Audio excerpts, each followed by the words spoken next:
5 शुरू करेंगे। तो चलिए शुरू करते हैं। हमारा चैप्टर 5 है जीवन की मौलिक इकाई।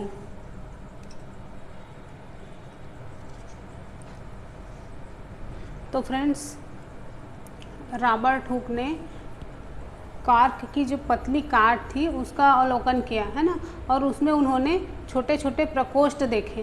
प्रकोष्ठ मतलब खाली स्थान देखे, ठीक है, जिसकी संरचना कैसी थी, तो मधुमक्खी के छत्ते जैसी थी, है ना। और फ्रेंड्स, कार्क एक पदार्थ है जो वृक्ष की छाल से प्राप्त होता है, ठीक है। सन 1665 में हुक ने इसे अपने द्वारा निर्मित मतलब स्वनिर्मित सूक्ष्मदर्शी से देखा था, ठीक है। और रॉबर्ट हुक ने इस प्रकोष्ठकों को कोशिका कहा, ठीक है। जो कोष्ठक, जो खाली स्थान उन्होंने देखे, कोष्ठक उन्होंने देखे, उनको क्या कहा, कोशिका कहा, मतलब सेल कहा। और सेल लैटिन शब्द है जिसका अर्थ है छोटा कमरा, ठीक है। तो उन्होंने जो संरचना देखी वो छोटे छोटे कमरों की भांति था, ठीक है।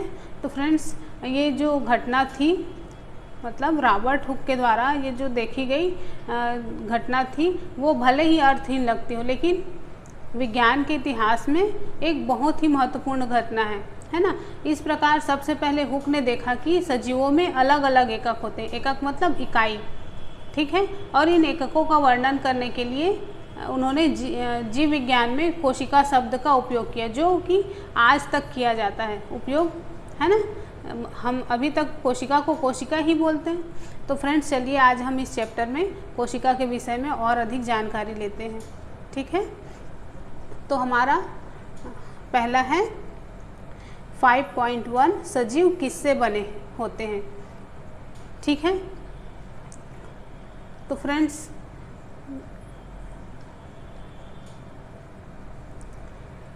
हम एक एग्जाम्पल देखते हैं। मान लो हम एक प्याज का छोटा टुकड़ा लेंगे, है ना, और उसको चिमटी की सहायता से उसके बाहरी परत को, जो पतली झिल्ली होती है, उसको उतार लेंगे और इसको माइक्रोस्कोप में देखेंगे तो हमको क्या दिखाई देगा,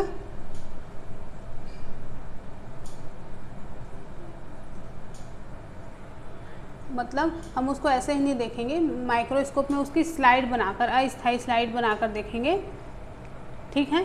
तो उसमें हमको ऐसी संरचना दिखाई देगी जो मैं आपको डायग्राम में दिखा रही हूँ। ये आप देख रहे हो, ये प्याज की झिल्ली की कोशिकाएं हैं, ठीक है। ये आप जो देख रहे हो, इसी प्रकार की संरचना हमको दिखाई देगी। तो ये क्या है, ये केंद्रक है, और ये प्याज की जो कोशिकाएं हैं, छोटी छोटी कोशिकाओं जिससे मिलकर ये झिल्ली जो है निर्मित हुई है, वो हमको दिखाई देगी, ठीक है। और ये सभी जो कोशिकाएं हैं वो मिलकर एक बड़ी संरचना बनाते हैं, ठीक है। तो जो हमने ये एग्जाम्पल देखा प्याज वाला, तो उसमें प्याज चाहे किसी भी आकार की हो, है ना, उसको सूक्ष्मदर्शी पर देखने में उसमें एक जैसी संरचनाएं दिखाई देंगी उसकी झिल्ली में, है ना। और प्याज की झिल्ली की कोशिकाएं एक समान ही हैं, है ना। आप देख रहे हो इसमें सारी कोशिकाएं एक जैसी दिखाई दे रही हैं, तो प्याज के आकार से इसका कोई संबंध नहीं है, ठीक है। और ये जो छोटी छोटी संरचनाएं हम देख रहे हैं, इसको शल्ककंद या प्याज की जो है वो उसकी मूलभूत इकाई है, मतलब यही उसकी यूनिट है ना। इसी से मिलकर प्याज की पूरी झिल्ली बनी हुई है, और इसी तरह से उसकी पूरी कोशिकाएं जो हैं, जो प्याज है वो छोटे छोटे कोशिकाओं से मिलकर बना होता है, और इन्हीं संरचनाओं को क्या कहते हैं, कोशिका कहते हैं। फ्रेंड्स, न केवल प्याज में बल्कि जितने भी जीव जंतु हम अपने आसपास देखते हैं वो सभी कोशिकाओं से बनते हैं। फिर भी कुछ जीव, मतलब जो एक कोश की जीव होते हैं, उनको आवर्धक, मतलब वो भी एक कोशिकाओं से ही बने होते हैं, पर वो एक कोशिका से बने होते हैं, ठीक है। फ्रेंड्स, जो आवर्धक लेंस है ना, मैग्नीफाइड लेंस है, उसकी खोज के बाद सूक्ष्मदर्शी का आविष्कार संभव हुआ, ठीक है। और यह पता चला कि एकमात्र कोशिका स्वयं में ही एक संपूर्ण जीव जैसे अमीबा, क्लेमाइडोमोनास पैरामीशियम या बैक्टीरिया हो सकती है और इन सजीवों को एक कोशिकीय जीव कहते हैं। इसके अलावा बहुकोशिकीय जीवों में अनेक कोशिकाएं समाहित होकर विभिन्न कार्यों को संपन्न करने हेतु विभिन्न अंगों का निर्माण करती हैं, है ना। आप जैसे जानते हो कि कोशिकाएं मिलकर अंग का निर्माण करती हैं, जैसे कि इसके कुछ उदाहरण फंजाई, कवक बोलते हैं जिसको, और पादप और जंतु। तो फ्रेंड्स, क्या हम कुछ और ऐसी एक कोशिकीय जीवों के बारे में पता कर सकते हैं? आप ऐसे नाम बता सकते हो एक कोशिकीय जीवों के बारे में? तो फ्रेंड्स, प्रत्येक बहुकोशिकीय जीव एक कोशिका से ही विकसित हुआ है। कैसे? तो कोशिकाएं विभाजित होकर अपनी ही जैसी कोशिकाएं बनाती हैं। इस प्रकार सभी कोशिकाएं अपने पूर्ववर्ती कोशिकाओं से उत्पन्न होते हैं, मतलब जो मूल कोशिका होती है उसे से नई कोशिकाओं का निर्माण होता है, मतलब उसी से जो नई कोशिकाएं हैं वो बनती हैं। ठीक है।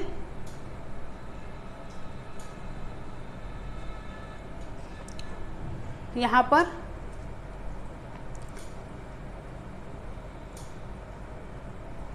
और कोशिकाएं बताई गई, मैंने बनाया डायग्राम।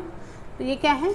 मानव शरीर की विभिन्न कोशिकाएं। आप जो देख रहे हो नीचे, ये तो हो गई पौधे की, मतलब प्याज की कोशिका के बारे में हमने जाना, और यहाँ पर ये मनुष्य के शरीर की कोशिकाएं हैं। तो फ्रेंड्स, कुछ जीवों में अलग अलग प्रकार की कोशिकाएं भी हो सकती हैं, जैसे कि हम मनुष्य, है ना, जो आप इस डायग्राम में देख सकते हो। ये आप देख रहे हो, ये चिकनी पेशी कोशिका है, ये रुधिर कोशिका, अंडाणु, अस्थि कोशिका, वसा कोशिका, ये तंत्रिका कोशिका और ये शुक्राणु। ठीक है। तो ये हमने जो कोशिकाएं हैं उसकी आकृति और उसके आकार, है ना, अलग अलग कार्यों के करने के अनुरूप होते हैं। कुछ कोशिकाएं अपना आकार बदल लेती हैं, जैसे एक कोशिकीय अमीबा, और कुछ जीवों में कोशिका का आकार लगभग स्थिर रहता है और प्रत्येक प्रकार की कोशिका के लिए जो कार्य होते हैं वो विशिष्ट होते हैं। जैसे कि एग्जाम्पल के लिए हम देख लें, तंत्रिका कोशिका, वो जीवन पर्यंत एक ही आकार की होती है। ठीक है। और प्रत्येक जीवित कोशिका में कुछ मूलभूत कार्य करने की क्षमता होती है, जो सभी सजीवों का गुण है ना। सजीव क्या है? कार्य करने में सक्षम होते हैं। ठीक है। और एक जीवित कोशिका ये मूलभूत कार्य कैसे करती है? तो हम जानते हैं कि बहुकोशिकीय जीवों में श्रम विभाजन होता है, जैसा कि मनुष्यों में होता है। मतलब इसका अर्थ है कि शरीर के विभिन्न अंग विभिन्न कार्य करते हैं। जैसे मनुष्य के शरीर में हृदय क्या करता है? तो रुधिर को पंप करता है, अमाशय भोजन को पचाता है। इसी प्रकार एक कोशिका में भी श्रम विभाजन होता है, पर वास्तव में ऐसी, मतलब जितनी भी प्रत्येक कोशिका है उसकी कोशिका में कुछ विशिष्ट घटक होते हैं। ठीक है, जिन्हें कोशिकांग कहते हैं। और प्रत्येक कोशिकांग एक विशिष्ट कार्य करता है, जैसे कोशिका में नए पदार्थ का निर्माण, अपशिष्ट पदार्थों का निष्कासन। ठीक है। तो इन कोशिकांगों के कारण ही एक कोशिका जीवित रहती है और अपने सभी कार्य कर सकती है। ये कोशिकांग मिलकर एक मूलभूत इकाई बनाते हैं, जिसे कोशिका कहते हैं। ठीक है। और ये मतलब बहुत इंटरेस्टिंग है कि सभी कोशिकाओं में एक ही प्रकार के कोशिकांग होते हैं। इनमें कोई फर्क नहीं पड़ता कि उसके कार्य क्या हैं या वे किस जीव में पाई जाती हैं। ठीक है। ये जो आप देख रहे हो, पेशी कोशिका, रुधिर कोशिका, अंडाणु, अस्थि, ये सब कोशिकाएं सभी जीवों में पाई जाएंगी। ठीक है।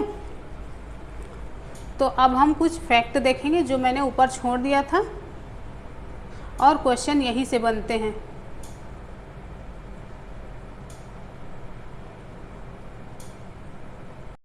तो पहला फैक्ट है, कोशिका का सबसे पहले पता रॉबर्ट हुक ने 1665 में लगाया। ठीक है।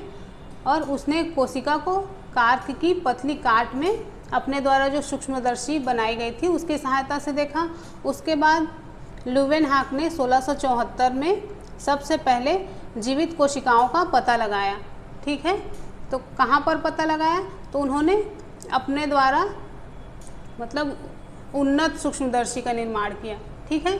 और उससे तालाब के जल में स्वतंत्र रूप से जीवित कोशिकाओं का पता लगाया। ठीक है।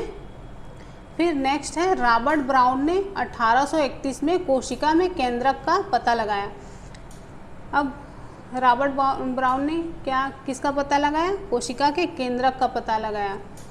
फिर नेक्स्ट है जे.ई. पुरकिंजे ने 1839 में कोशिका में स्थित तरल जैविक पदार्थ को जीव द्रव्य का नाम दिया। ओके, और उसके बाद फिर दो वैज्ञानिक एम स्लीडन, इसने 1838 में, और टी स्वान ने 1839 में क्या दिया? कोशिका सिद्धांत प्रतिपादित किया। ठीक है, तो उनके अनुसार, मतलब उनके द्वारा जो सिद्धांत दिया गया उसके अनुसार देखते हैं कि सभी पौधे तथा जंतु कोशिकाओं से बने होते हैं और वे जीवन की मूलभूत इकाई हैं। ठीक है, यहाँ पर क्वेश्चन क्या किया गया था कि सजीव किससे बने होते हैं, है ना? तो उसका आंसर हमको मिल गया कि सभी कोशिकाएं, मतलब सभी जीव की जो कोशिकाएं हैं वो, मतलब सभी पौधे और जंतु कोशिकाओं से बने हैं और वे जीवन की मूलभूत इकाई है। कौन है मूलभूत इकाई? तो कोशिका ही मूलभूत इकाई है जीवन की। ठीक है,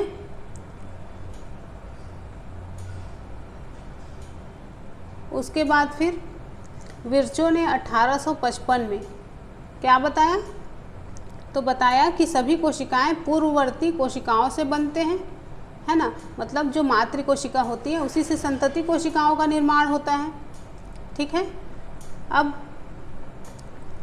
उसके बाद फिर नेक्स्ट है 1940 में इलेक्ट्रॉन सूक्ष्मदर्शी की खोज की गई। तो जब 1940 में इलेक्ट्रॉन सूक्ष्मदर्शी की खोज हुई, उसके बाद कोशिका की जो जटिल संरचना है ना, उसके जितने अंगक हैं उसके अंदर में जो अंग पाए जाते हैं उसको समझना संभव हो सका। ठीक है, चलिए आगे बढ़ते हैं।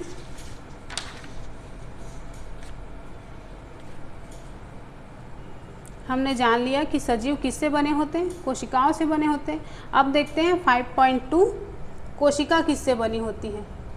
ठीक है, अब हम जानेंगे कि कोशिका किससे बनी होती है।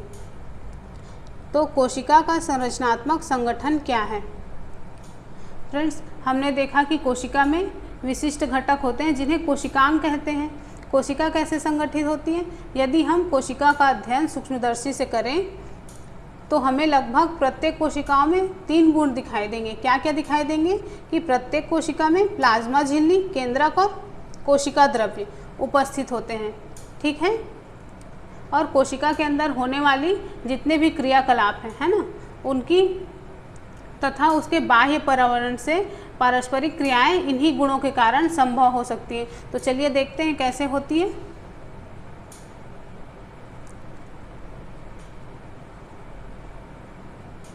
फाइव 5.2 का 1 है प्लाज्मा झिल्ली अथवा कोशिका झिल्ली। तो सबसे पहले हम जानेंगे कि कोशिका झिल्ली क्या होती है। ठीक है, तो ये कोशिका की सबसे बाहरी परत है जो कोशिका के घटकों को बाहरी वातावरण से अलग करती है। ठीक है, प्लाज्मा झिल्ली कुछ पदार्थों को अंदर और कुछ पदार्थों को बाहर आने जाने देती है और यह पदार्थों को की गति को भी रोकती है। ठीक है, कोशिका झिल्ली को इसलिए वर्णात्मक पारगम्य झिल्ली कहते हैं। किस लिए कहते हैं? क्योंकि ये पदार्थों के आवागमन में सहायक होती है। ठीक है, इसीलिए इसको वर्णात्मक पारगम्य झिल्ली कहते हैं। ठीक है, कोशिका में पदार्थों की गति कैसी होती है और पदार्थ कोशिका से बाहर कैसे आते हैं, चलो इसको भी जान लेते हैं। तो कुछ पदार्थ जैसे कार्बन डाइऑक्साइड और ऑक्सीजन कोशिका झिल्ली के आर पार किसके द्वारा? विसरण के द्वारा आ जा सकते हैं। ठीक है, हमने पिछले चैप्टर में पढ़ा था मतलब कि विसरण की प्रक्रिया क्या होती है। ठीक है, हमने देखा कि पदार्थों की गति उच्च सांद्रता से निम्न सांद्रता की ओर होती है। ठीक है, और कुछ इसी प्रकार की प्रक्रिया कोशिका में भी होती है। एग्जाम्पल के लिए, जब कुछ पदार्थ जैसे कि कार्बन डाइऑक्साइड जो कि एक अपशिष्ट पदार्थ है और जिसका निष्कासन आवश्यक है, तो कोशिका में एकत्र हो जाते हैं तो उसकी सांद्रता बढ़ जाती है और कोशिका के बाह्य वातावरण में कार्बन डाइऑक्साइड की सांद्रता कोशिका में उपस्थित कार्बन डाइऑक्साइड की सांद्रता की अपेक्षा कम होती है। और जैसे ही कोशिका के अंदर और बाहर कार्बन डाइऑक्साइड की सांद्रता में अंतर आता है, उस समय उच्च सांद्रता से निम्न सांद्रता की ओर विसरण द्वारा कोशिका से कार्बन डाइऑक्साइड बाहर निकल जाती है। ठीक है, इसी प्रकार जब कोशिका से कार्बन डाइऑक्साइड बाहर निकल जाती है तो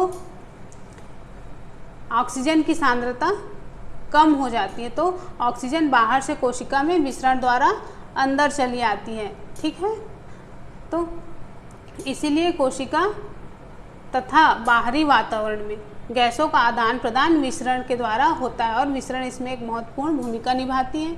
ठीक है, जल भी विसरण के नियमों के अनुसार व्यवहार करता है और जल के अणुओं की गति जब वर्णात्मक पारगम्य झिल्ली द्वारा हो तो उसे परासरण कहते हैं। ठीक है, गैसों का भी जो आवागमन होता है उसको विसरण कहा जाता है और जब जल का आवागमन हो तो उसको क्या कहा जाएगा, उसको परासरण कहा जाएगा। ठीक है, तो चलिए देखते हैं कि ये परासरण कैसे होता है। तो फ्रेंड्स, प्लाज्मा झिल्ली से जल की गति जल में घुले पदार्थों की मात्रा के कारण भी प्रभावित होती है। इसी प्रकार परासरण में जल के अणु वर्णात्मक पारगम्य झिल्ली के द्वारा उच्च जल की सांद्रता से निम्न जल की सांद्रता की ओर गति करते हैं, जैसे कि विसरण में बताया था मैंने। तो फ्रेंड्स, यदि हम किसी जंतु कोशिका या पादप कोशिका को शक्कर या नमक के विलयन में रखें तो क्या होगा, तो उसमें 3 घटनाएं होंगी। कौन कौन सी? तो पहली है, आप इसको ध्यान से सुनिएगा, यदि हम कोशिका को तनु विलयन के माध्यम में अर्थात जल में शक्कर या नमक की मात्रा कम है और जल की मात्रा ज़्यादा है में रखा गया है तो जल परासरण विधि द्वारा कोशिका के अंदर चला जाएगा और ऐसे विलयन को अल्प परासरण दाबी विलयन कहते हैं। क्या कहते हैं? अल्प परासरण दाबी विलयन कहते हैं। ठीक है, फिर जल के अणु कोशिका झिल्ली के दोनों ओर आवागमन करने के लिए स्वतंत्र होते हैं, लेकिन कोशिका के अंदर जाने वाले जल की मात्रा कोशिका से बाहर आने वाले जल की मात्रा से अधिक होती है। इस प्रकार शुद्ध परिणाम ये होगा कि जल कोशिका के अंदर गया, इससे कोशिका फूलने लगेगी। अब दूसरा क्या है, यदि कोशिका को ऐसे माध्यम विलयन में रखा जाए जिसमें बाह्य जल की सांद्रता कोशिका में स्थित जल की सांद्रता के ठीक बराबर हो, तो कोशिका झिल्ली से जल में कोई शुद्ध गति नहीं होगी, लेकिन विलयन मतलब ऐसे विलयन को क्या कहेंगे? समपरासरी विलयन कहेंगे। ठीक है, अब जल कोशिका के दोनों ओर आता जाता है, लेकिन जल की जो मात्रा अंदर गई उतनी ही मात्रा बाहर आ जाती है। इस प्रकार मतलब बराबर रूप से जल की मतलब अधिक मात्रा में जल की गति नहीं हुई है ना कोई, इसलिए कोशिका के माप में कोई परिवर्तन नहीं आएगा। अब तीसरा क्या परिणाम मिलेगा हमको, यदि कोशिका के बाहर वाला विलयन अंदर के घोल से अधिक सांद्र है तो जल परासरण द्वारा कोशिका से बाहर आ जाएगा और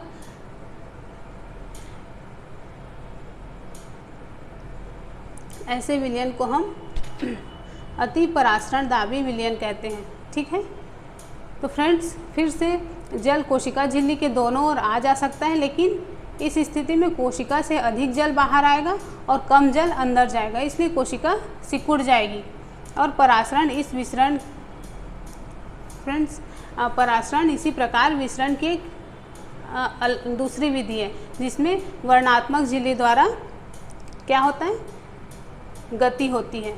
ठीक है,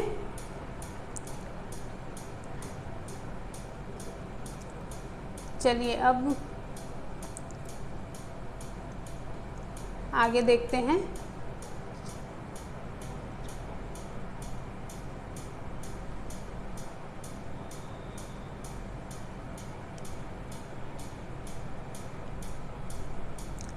यह प्लाज्मा झिल्ली क्या होती है? यह कोशिका की सबसे बाहरी परत है जो कोशिका के घटकों को बाहरी वातावरण से अलग करती है। ठीक है, कोशिका झिल्ली को वर्णात्मक पारगम्य झिल्ली कहते हैं और प्लाज्मा झिल्ली लचीली होती है और कार्बनिक अणुओं से जैसे लिपिड और प्रोटीन से बनी होती है।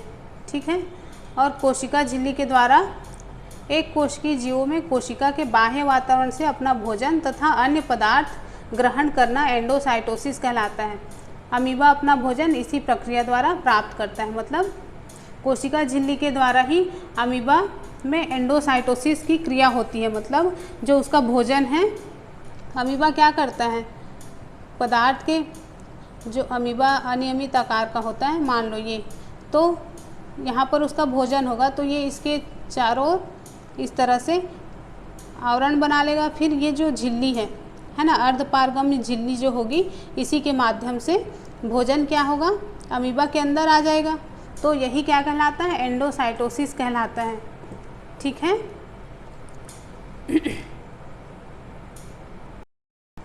5.2 का 2 है कोशिका भित्ति। तो फ्रेंड्स, पादप कोशिकाओं में प्लाज्मा झिल्ली के अतिरिक्त कोशिका भित्ति भी होती है। ठीक है।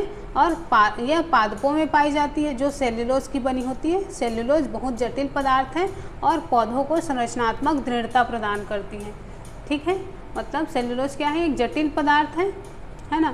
फ्रेंड्स, जब किसी पादप में परासरण द्वारा पानी की हानि होती है तो कोशिका झिल्ली सहित आंतरिक पदार्थ संकुचित हो जाता है, और इस घटना को क्या कहते हैं, तो इसी घटना को जीवद्रव्य कुंचन कहते हैं।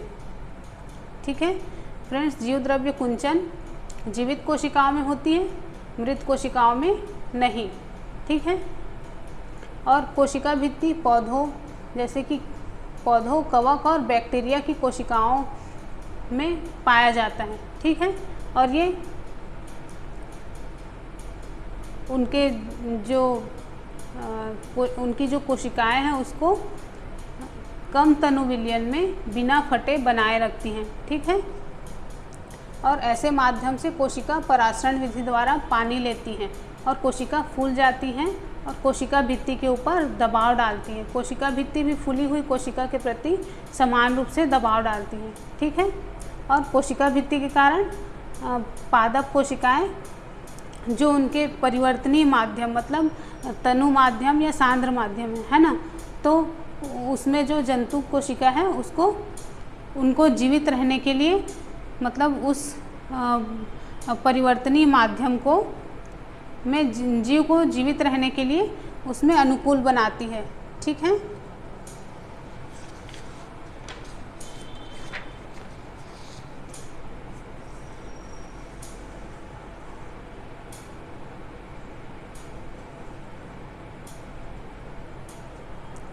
अब नेक्स्ट देखेंगे 5.2 का 3 है केंद्रक।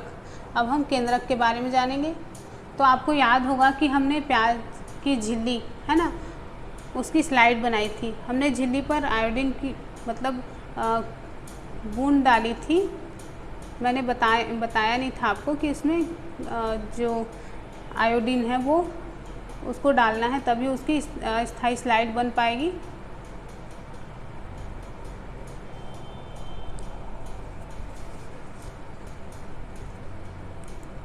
फ्रेंड्स, अगर हम बिना आयोडीन के बूंद डाले स्लाइड को देखेंगे तो हमको उसमें कोई अंतर नहीं दिखाई देगा। जब हम आयोडीन का घोल डालेंगे तो उसकी जो कोशिका है ना, वो समान रूप से रंगीन हो जाएगी और कोशिका के जो अलग अलग भाग हैं वो रासायनिक संगठन के आधार पर रंगों से रंग जाते हैं।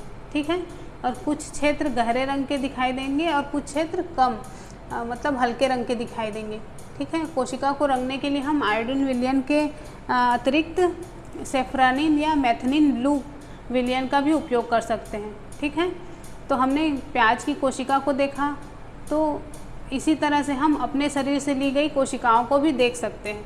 जैसे कि अपने मुंह के अंदर के गाल की छोटी सी त्वचा लेंगे, स्किन अंदर की जो है उसको लेंगे खुरच कर, और उसको स्लाइड पर रखकर मैथिनिन ब्लू की कुछ बूंदें डालकर सूक्ष्मदर्शी से देखेंगे। फिर तो हमको क्या दिखाई देगा, तो हमको कोशिका के बीच में एक गहरे रंग की गोलाकार या अंडाकार डॉट की तरह संरचना दिखाई देगी, और इसी संरचना को क्या कहते हैं, इसी को केंद्रक कहते हैं। ठीक है। इस प्रकार हमको प्याज की झिल्ली में भी दिखाई दी थी। मैं फिर से दिखा दूं आपको, ये आप जो देख रहे हो यही केंद्रक है। तो ये हमारे मुंह के मतलब जो गाल के अंदर की स्किन है उसमें भी हमको इसी तरह से दिखाई देगा। ठीक है।